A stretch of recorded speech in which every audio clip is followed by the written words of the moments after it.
नमस्कार, जय हिंद। स्वागत है आप सभी का आपके अपने यूट्यूब चैनल सचिन युवा शक्ति में। आज का क्लास होगा हमारा आदि ऐतिहासिक काल। ठीक, आज के दिन कौन सा चैप्टर पढ़ेंगे बेटा? आदि ऐतिहासिक काल। आदि ऐतिहासिक काल हमने पिछली क्लास में आपको क्या पढ़ाया था? प्राक ऐतिहासिक काल। ठीक, प्राक ऐतिहासिक काल हमने आपको पिछली क्लासों में पढ़ा दिया था। ठीक, पिछली क्लास में हमने क्या पढ़ा था? प्राक ऐतिहासिक काल। प्राक ऐतिहासिक काल में हमने आपको बेसिक आपके सारे क्लियर कर दिए थे। प्राक ऐतिहासिक काल के जनक कौन थे बेटा? 1 मिनट में हम पिछली क्लास को आपको दोहरवा देते हैं। प्राक ऐतिहासिक काल का जनक कौन थे? Robert Bruce foot. ठीक, प्राक ऐतिहासिक काल के जनक कौन थे? Robert Bruce foot. ठीक, एक प्राक ऐतिहासिक काल के कितने भाग होते हैं? 4 भाग होते हैं। कौन कौन भाग होते हैं प्राक ऐतिहासिक काल के? कितने भाग होते हैं बेटा? 4 भाग होते हैं। प्राक ऐतिहासिक काल को कहता पाषाण काल भी कहा जाता है। प्राक ऐतिहासिक काल में अलिखित और अपठित, मतलब इसका मतलब क्या बताया? अलिखित और इसमें जो मानव थे लिखे और पढ़े नहीं थे, मतलब इसमें लिखाई पढ़ाई का कोई साक्ष्य यहाँ से नहीं मिलता है। ठीक, प्राक ऐतिहासिक काल से लिखा और पढ़ा का कोई साक्ष्य ही नहीं मिलता है। ठीक, उसके प्राक ऐतिहासिक काल के हमने आपको कितने भाग बताए थे बेटा? 4 भाग होते हैं। कौन कौन से? प्राक ऐतिहासिक काल कितने भाग होते हैं? 4 भाग होते हैं। ये हमने बताया था। पूरा पाषाण काल होते हैं बेटा, नव पाषाण काल होता है, मध्य पाषाण काल होता है। ठीक, पूरा पाषाण काल होता है, मध्य पाषाण काल, नव पाषाण काल और उत्तर का ताम्र पाषाण काल। हमने पिछली क्लासों में आप सभी को ये बताया था और इसके सेशन के पीछे हमने ये भी डिस्कस किया था पूरा पाषाण काल में क्या क्या होता है। ठीक, प्राक ऐतिहासिक काल को बेटा क्या कहते हैं? पाषाण काल भी कहा जाता है। प्राक ऐतिहासिक काल के जनक कौन थे? रॉबर्ट ब्रूस फुट थे। ठीक, अब आइए देखते हैं पूरा पाषाण काल। हाल पूरा पाषाण काल को हम बेसिक आपको 2 मिनट के अंदर दोहरवा देते हैं। ठीक, पूरा पाषाण काल का बेसिक देख लीजिए। पूरा पाषाण काल में क्या था? मानव खाना बदोश था। ठीक, मानव खाना बदोश था, आखिर था, आदि मानव था, आग की खोज इसी समय में हुई थी पूरा पाषाण काल में। ठीक, पूरा पाषाण काल में बेटा क्या होती? आग की खोज। इसे आप याद करिएगा, पेपर में बार बार पूछा जाता है, आग की खोज।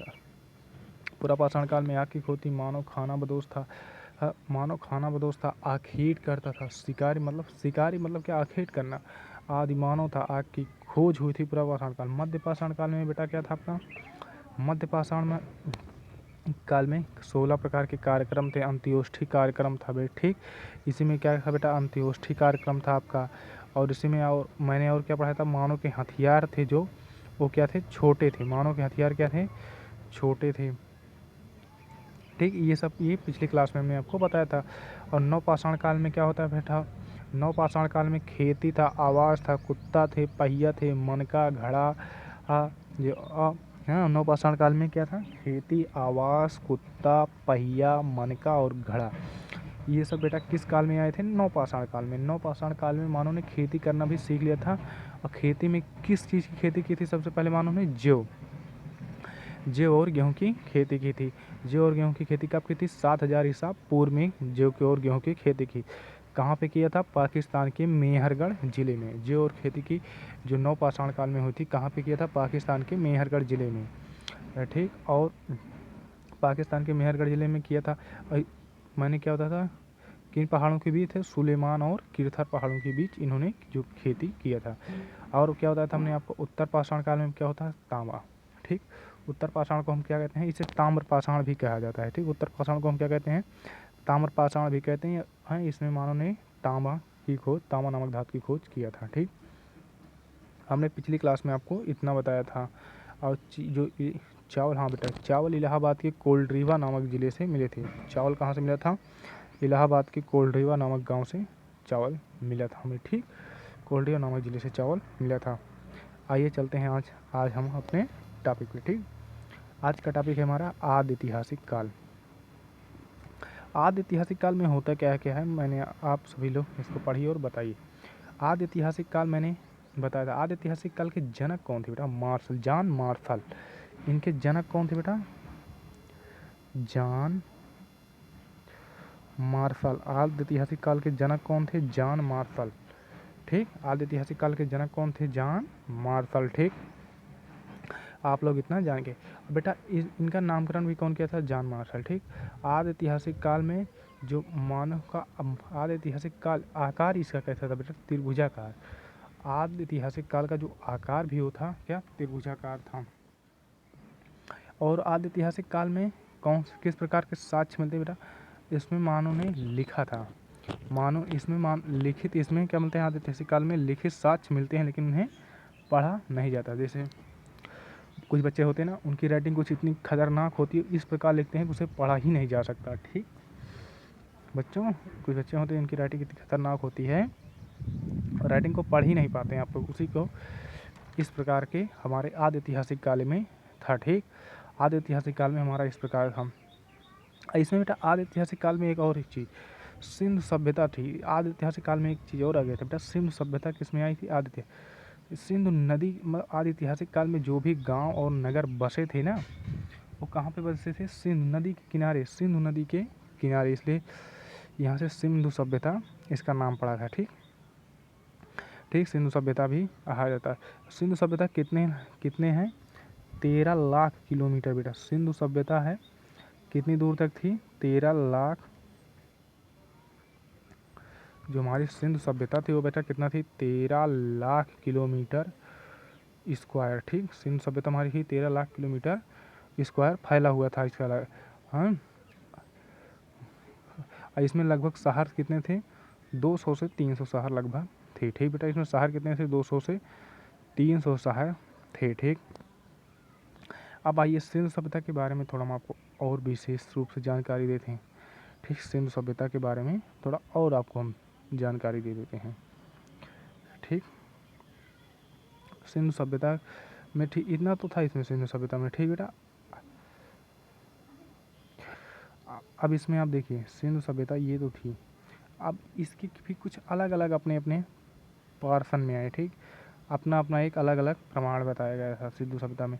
इसका जो आकार था बेटा, सिंधु सभ्यता का आकार मतलब जो था ये कहाँ, सिंधु सभ्यता का आकार कैसा था? त्रिभुजाकार था। इसका आकार क्या था बेटा? त्रिभुजाकार। सिंधु सभ्यता का आकार आपसे पूछे तो कैसा था? त्रिभुजाकार। हाँ, अब बेटा त्रिभुजाकार अर्थात इसका सर जी इसका सिंधु सभ्यता नाम कैसे पड़ा? सर आप पूछे जो बेटा सिंधु सभ्यता का नाम कैसे? बेटा यहाँ पे जहाँ भी लोग बसते थे ना, वहाँ सिंधु सभ्यता मतलब जहाँ भी लोग रहते, जिसे आप नदी, जैसे आपके यहाँ कोई नदी होगी, गोमती नदी, गोमती नदी के किनारे जो भी लोग बसते थे उसे गोमती नदी के किनारे बसते थे, उसी का ही नाम जैसे गोमती नदी हो गया था। उसी प्रकार बेटा यहाँ जो भी गाँव और शहर थे उस सब लगभग सिंधु नदी के किनारे ही बसे थे, इसीलिए इसका नाम क्या पड़ गया था? सिंधु सभ्यता पड़ गया था। और इसकी पहली खुदाई बेटा किसने की थी? पहली खुदाई किसने की थी? दयाराम साहनी ने। पहली खुदाई बेटा किसने की थी? दयाराम साहनी ने। सिंधु सभ्यता की आपसे कोई पूछे पहली खुदाई किसने की थी, तो दयाराम साहनी ने। ठीक, और इसका सिंधु सभ्यता का सर्वेक्षण किसने किया था बेटा? कनिंघम। ये सब आप याद रखिएगा। सिंधु सभ्यता का कनिंघम ने क्या किया था? सर्वेक्षण किया था। ठीक, सिंधु सभ्यता का सर्वेक्षण किसने किया था? कनिंघम। ठीक, सिंधु सभ्यता का सर्वेक्षण किसने किया था? कनिंघम ने इसका सर्वेक्षण किया था। ठीक, आप लोग इतना याद रखिएगा। फिर से बता दिया, एक नहीं हम आपको बार बार बताएंगे, लेकिन आपको कॉन्सेप्ट और एकदम क्लियर हो जाना चाहिए। आदि ऐतिहासिक काल के जनक कौन थे बेटा? जॉन मार्शल थे। ठीक, आदि ऐतिहासिक काल के जॉन मार्शल इसके जनक थे। सिंधु सभ्यता की जो है कितनी दूर तक फैली हुई है बेटा? 13 लाख किलोमीटर वर्ग स्क्वायर तक सिंधु सभ्यता फैला हुआ है, और ये लगभग 200 से, इसमें कितने शहर हैं? 200 से 300 शहर हैं। इसका आकार जो है बेटा त्रिभुजाकार है। ठीक, आकार कैसा है इसका? त्रिभुजाकार। और सिंधु सभ्यता की जो पहली खुदाई की थी, ये दूसरी किसने किया था? दयाराम साहनी ने किया था। ठीक, सिंधु सभ्यता की पहली खुदाई किसने की थी? दयाराम साहनी ने किया था। और दयाराम साहनी के और कनिंघम क्या थे? सर्वेक्षण थे। सिंधु सभ्यता के सर्वेक्षण कौन है? सर्वेक्षण किसने किया था? सिंधु सभ्यता कनिंघम ने सिंधु सभ्यता का बेटा क्या किया था? सर्वेक्षण किया था। ठीक, अब आइए थोड़ा इसके बारे में आपको और थोड़ा डीप में जानकारी दे देते हैं। ठीक, सिंधु सर्वेक्षण किसने किया था? कनिंघम ने किया था। बस दोस्तों आज के लिए इतना हम पढ़ाएंगे। आगे आपको नेक्स्ट वीडियो में आदि ऐतिहासिक काल का में जो इसके उत्तर और पूर्व में भाग थे, आदि ऐतिहासिक काल जो सिंधु सभ्यता थी त्रिभुजाकार, हम अगली क्लास में आपको बताएंगे। ये कि उत्तर में उत्तर पाषाण काल में पश्चिम था, यह पश्चिम पूर्व, ऐसे भी जो भी यहाँ के त्रिभुज के कार में थे। ठीक, उत्तर पश्चिम ये था उत्तर था बेटा, ये था पश्चिम था, ये था उत्तर, ये था पूरब और ये था दक्षिण। ठीक, इस प्रकार का था हमारा।